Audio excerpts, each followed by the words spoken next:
I don't have time to be thinking of some fancy intro. We got a lot to talk about. Let's dive into it. But stay tuned after I talk about a few of these stocks to hear my current thesis for what will cause the next stock market crash. After the market closed, we had some big earnings with Roku actually being the first to react. Before the earnings report even came out, we saw buyers gapping this price up. However, once the earnings report came out and was even upbeat, we see that the companies just faded afterwards. This is very reminiscent of what we saw yesterday with Google, where we had this big gap up. It was actually a good earnings, and then the company's done nothing but sell off since. Even Microsoft, who had a big gap up, just traded sideways today. If we look back at this daily chart here, we can see that it still looks pretty bearish for Microsoft. It's faring a lot better than others. This RSI is still staring bearish. And of course, if we take a look at SPY, we can see it's not such a good picture. Head and shoulders developing right here.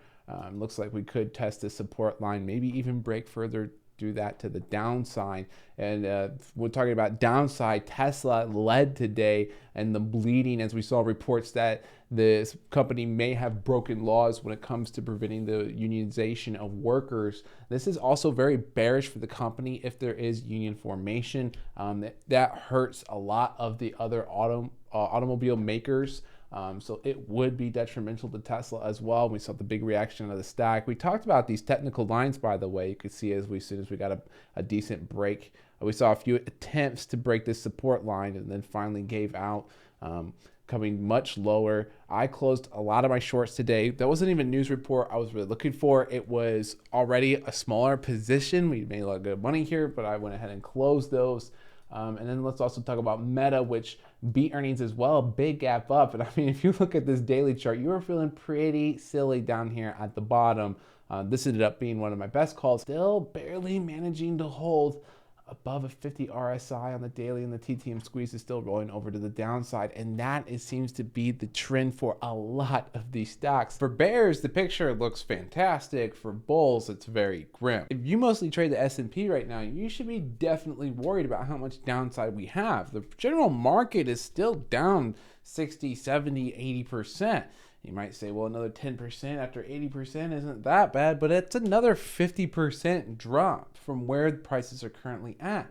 The S&P has managed to dodge this due to the fact that these big tech companies are holding them up, but we're seeing them have their earnings reports sell off anyways, start to roll over. The charts are now rolling over. The fundamentals are absolutely in the dumpster. Everyone's saying that recession's on the way, and it doesn't look like this market has yet priced in all of these negatives. Never minding the fact that we just saw First Republic Bank announce massive withdrawals, losing $100 billion in deposits. This is a significant, like 40% of their total deposits. That's after having other big banks and loaners already step in and try and support this bank. The Fed might have to make even more moves if they truly want to keep them alive. However, lots of people are already speculating that First Republic Bank will not make it. But the continuation of bad headlines in the banking sector is adding more and more fuel to my assumption that there's probably something bigger going on here and that the pain is not over.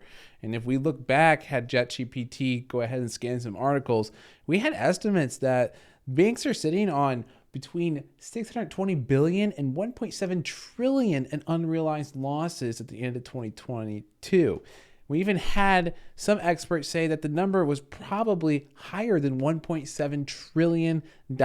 Bank of America, one of the top banks alone, is sitting on 109 billion in unrealized losses in its held maturity folder. Now, you might say that these are unrealized losses, and a lot of banks are saying that this is okay, that they are going to be able to manage these losses. Yet, as many of the members of the Discord have pointed out, ratings agencies are downgrading the banks, including the US Bank. And this should be very concerning. As Peach has pointed out, a lot of analysts are saying this is similar to the savings and loan crash, which means that this is about to get a lot worse. It could take some time, but it's definitely headed to get worse.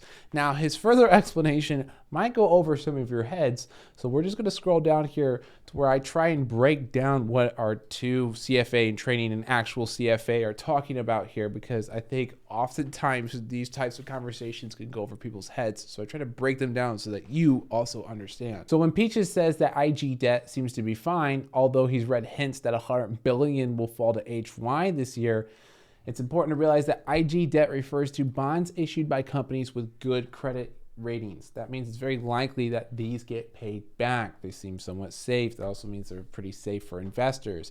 HY, or high yield debt, is the opposite of the IG debt. It refers to bonds issued by companies with lower credit ratings. These bonds are considered riskier because the companies are less likely to pay back the money they borrowed.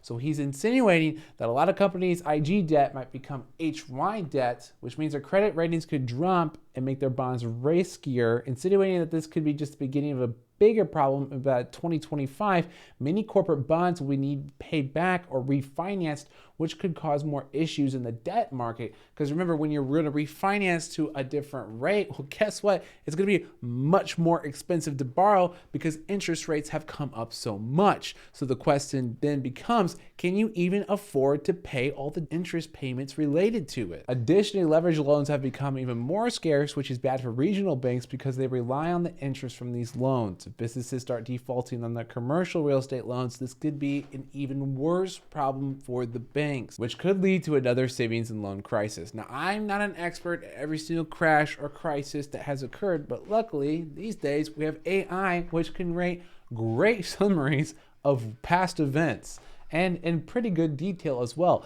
The savings and loan crisis was a major financial disaster that took place in the United States during the 1980s and early 1990s. It involved the collapse of numerous savings and loan associations, which were financial institutions that specialized in accepting savings deposits and making mortgage loans.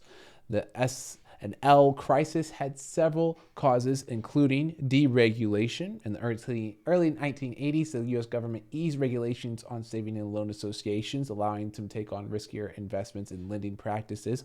We've seen lots of riskier investments in lending practices. In fact, Biden raised costs for home buyers with good credit to help risky borrowers. And let's not forget that this is exactly what we saw before 2008, where we're encouraging banks to take risky loans from borrowers that notoriously do not pay their bills. Of course, this is even dumber than that because you're actually punishing the people that are doing the things they're supposed to do. It's actually quite asinine. But back to the savings and loan crisis. During this time, we also had interest rate volatility with sharp fluctuations in interest rate. Sounds pretty familiar, doesn't it? Poor management and fraud. And many engage in reckless lending, speculative investments, and in some cases, outright fraud. These practices led to huge losses and ultimately insolvency for many institutions. I can think of a few cases of insolvency that we've been talking about. Some outright fraud, not directly related to banks. A lot of that was in crypto, but there's definitely been some. The crisis led to the failure of over 1,000 savings and loan associations and cost U.S. taxpayers an estimated